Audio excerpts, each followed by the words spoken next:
There are few traces if any left today of a number of buildings which once stood on the site of the present Mill Bay Park in Plymouth.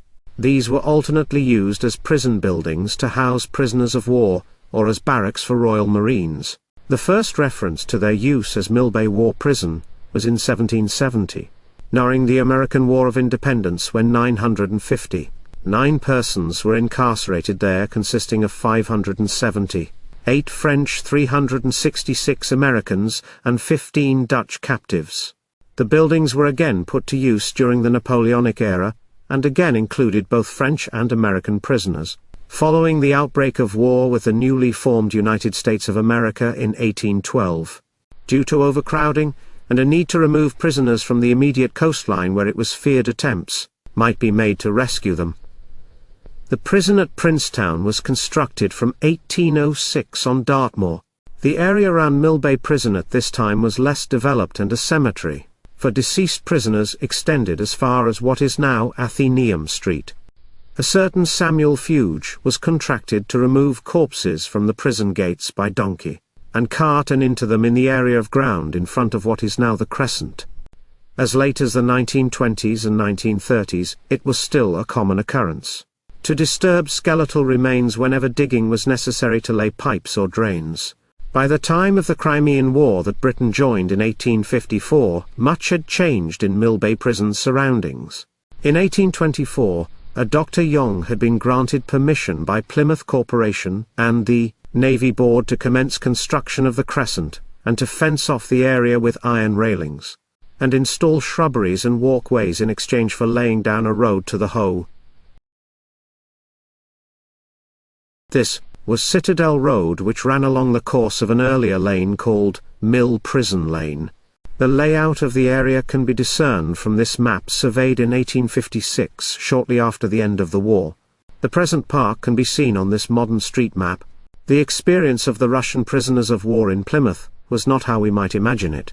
For one thing, they were a very diverse crowd consisting of officers and lower ranks, men, women and children, Roman Catholics, Jews and Greek Orthodox, Poles, Finns, Cossacks and native Russians. Many had been taken prisoner not in the Crimea, but in the Baltic, when a joint French and British force had stormed and taken the fortress of Bomarsund on the Åland Isles at the mouth of the Gulf of Bothnia in August 1854.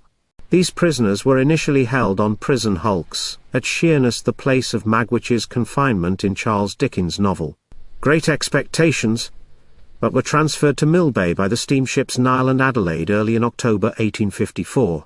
By October 14, 1854, there were reported to be 716 prisoners at Mill Bay. The Portsmouth Times and Naval Gazette described their condition thus: "The greater part of them are members of the Greek Church. There are 51 Polish Jews, 4 Jewesses, and 1 child. These are interesting-looking people. They are industrious, and may be seen at work in their wards, either at tailoring or shoemaking already. The rabbi residing here has paid them several visits, and as money has been subscribed for them by their Jewish brethren, they have had meat and other things provided for them. There are about 200 Poles, nearly all of whom are Roman Catholics. One of these is a Polish gentleman who was degraded for the part he took in the Revolution of 1834. He was deprived of all his property and reduced. He has been their organist and, as far as he could, their minister.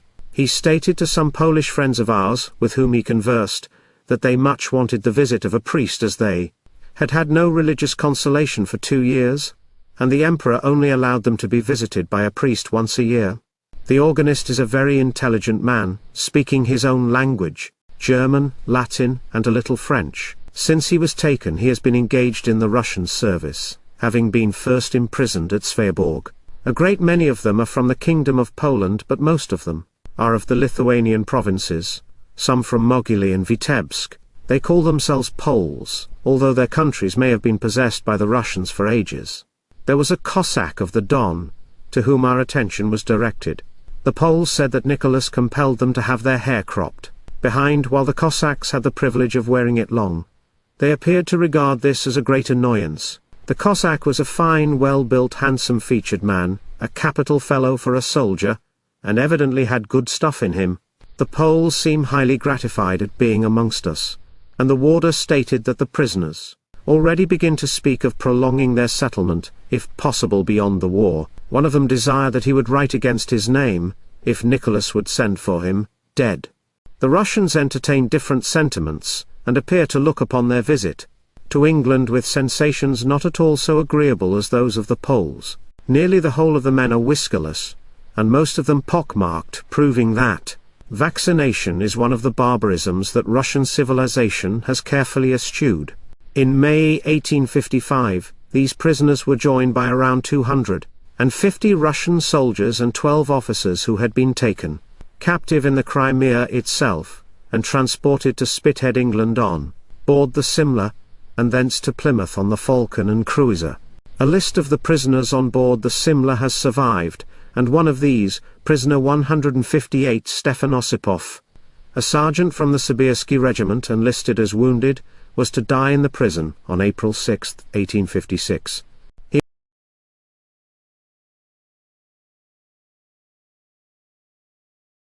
He must have recovered from his wounds, however, because the cause of death was given as phthisis, an archaic term for tuberculosis. Because of the disparate nature of the prison population, the governor, Lieutenant Veitch, was careful to make arrangements to keep the Polish and Jewish segment apart from the native Russian troops. He also arranged for prisoners to be aired on escorted excursions when they were taken along either the Exeter or Tavistock roads or even across to the countryside of Mount Edgecombe via the Kreml ferry. The Illustrated London News of March 24 even produced a sketch of one such excursion, showing a party of prisoners crossing the Octagon on what is now Union Street. Prisoners could also make use of workshops inside the prison to make boots and wooden toys and puzzles, which they were allowed to sell to supplement their allowance. Incidentally, this was a similar privilege to that allowed to Russian POWs kept in Lewes Castle in Sussex that was withdrawn after escapes and disturbances at the prison. Officers were paroled and allowed to roam the city freely. The treatment of the prisoners compared favorably to the conditions in which the enlisted Poles, Finns and Jews were kept during their service in the Russian army. Some deaths did occur amongst the prisoners, and lacking the earlier facility used to inter the prisoners from the Napoleonic wars close to the prison, the bodies were taken to what is now Ford Park Cemetery to be buried in unmarked graves. Most of the deaths were of a pulmonary nature, probably tuberculosis, as was the case with Stefan Osipov. This was a common killer in the 19th century, whose cause at the time was unknown, and was particularly prevalent in crowded, insanitary conditions such as prisons, barracks, tenements and crowded, poorly ventilated workplaces such as coal mines. Most of these illnesses would have been contracted long before the prisoners were incarcerated in Millbay Prison, tuberculosis being a slow but deadly disease. One particularly sad demise was that of Geda Trofanov, the wife of Andrei Trofanov, a sergeant.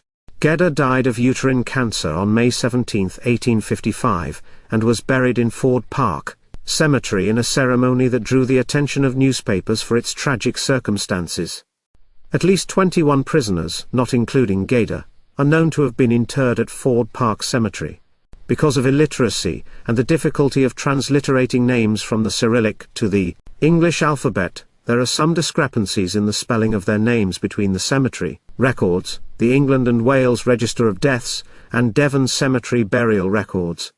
It is possible that Makur Egorov is the same person as Sergei Egorov, listed amongst Russian prisoners of the French at Constantinople, in which case he would have been one of those brought to England on the Simla and transferred to Millbay Prison. Regardless of the fact that the prisoners were interred in common graves, their comrades respected the grave sites and were allowed to perform ceremonies there appropriate to the various faiths represented. Here is a report from the Isle of Wight Observer of one such occasion in April 1855. On Tuesday, the Russian prisoners at Plymouth were permitted to proceed, with their guards and keepers, to the public cemetery, to chant over the dead according to annual custom on the 17th April. On Wednesday and Thursday, the Reverend F.D. Carlson, chaplain to the Swedish Embassy in London, performed religious services in the Swedish language, and administered the sacrament to the Finlanders. During the last 3 months, the deaths among the prisoners, about 600, have amounted to 7, caused chiefly by disorders of a pulmonary character, not just deaths, but births as well are recorded amongst the prisoner population. Here is the birth certificate of a boy named Alexander Prokofiev, born to Alexei Prokofiev, a private soldier, and his wife Domna Niarchipovna, on May 2, 1855. As there is no record of the child's death in England, it is probably safe to assume that Alexander accompanied his parents back home to Russia after the war. Relations between the various groups in the prison were by no means harmonious. Many of the private soldiers had been conscripts, and the Poles and Finns, in particular, were antagonistic towards their Russian counterparts. At this time, both Poland and Finland were subject provinces of the Russian Empire. Poland had attempted a nationalist uprising in the 1830s that had been crushed. A British Foreign Legion was raised to take part in the fighting in the Crimea, and many of the Polish prisoners volunteered to join, causing at least one outbreak of violence in the prison before the groups could be separated.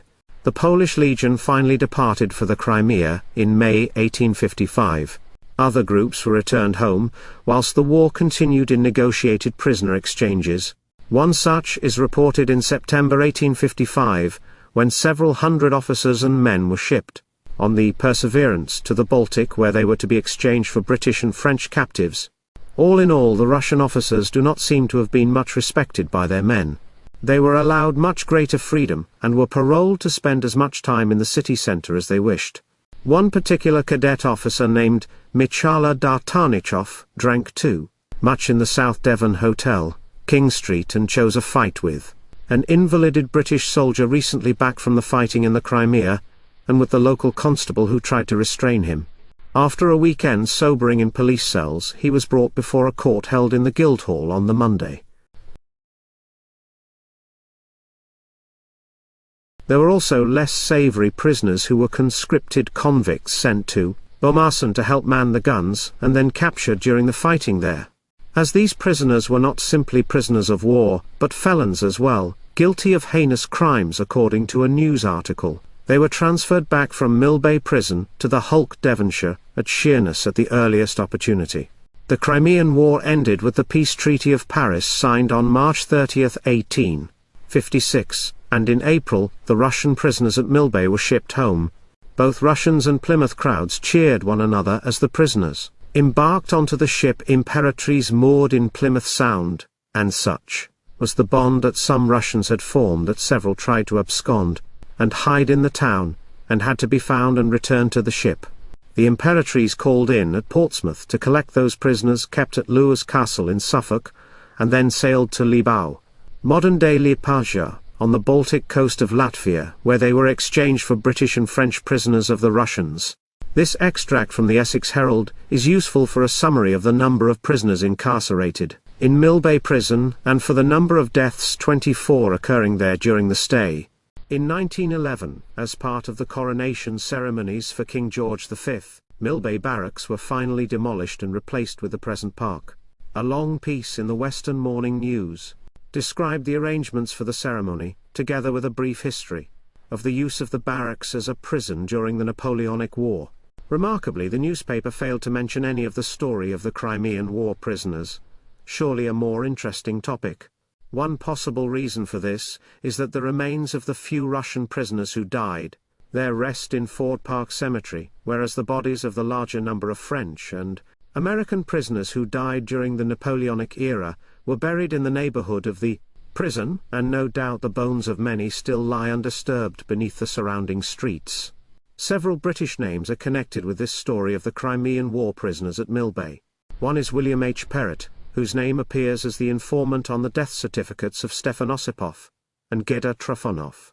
In the 1851 census, William is listed as a master tailor, born in Revelstoke in 1825 and living with his wife Frances and 2 children in the village of Yelmton. There is no obvious reason why William should be associated with these prisoners until one looks at the 1861 census, and here he can be found resident in Westminster, London, and described as an officer at Millbank Convict Prison. Millbank was a particularly bleak and notorious prison that once occupied the site now containing the Tate Gallery on the banks of the Thames. William must have begun a career as a prison guard when the barracks at Millbay were converted into a prison to hold the prisoners of war, and transferred to London once the prison reverted to its original use. He died in Wandsworth, London in 1910, having raised a considerable family. Lieutenant H. Harry T. VHRN, governor of the prison, had proven to be an efficient, humane, and popular figure with staff and prisoners alike, and his orderly management was probably responsible for the low death levels amongst the prisoners. On closure of the prison, the staff presented him with a silver snuff box as a mark of esteem. He was appointed an emigration agent in Liverpool as soon as the prison closed. He had married a Georgina O'Mahony Lawrence in East Stonehouse in 1843, and tragically, he left her behind in Plymouth, as she had died in 1855 and is buried in Ford Park Cemetery in a family vault close to Ford Park Road. He next became the master of a frigate named the Akbar, that was converted to use as a reformatory ship for juvenile delinquent boys, presumably with the intention of then recruiting the boys into the Royal Navy as sailors. In 1857, Harry moved on from Liverpool to Portsmouth, where he was appointed superintendent of Haslar Hospital, and in 1859 he remarried to a Jane Maria Fayon.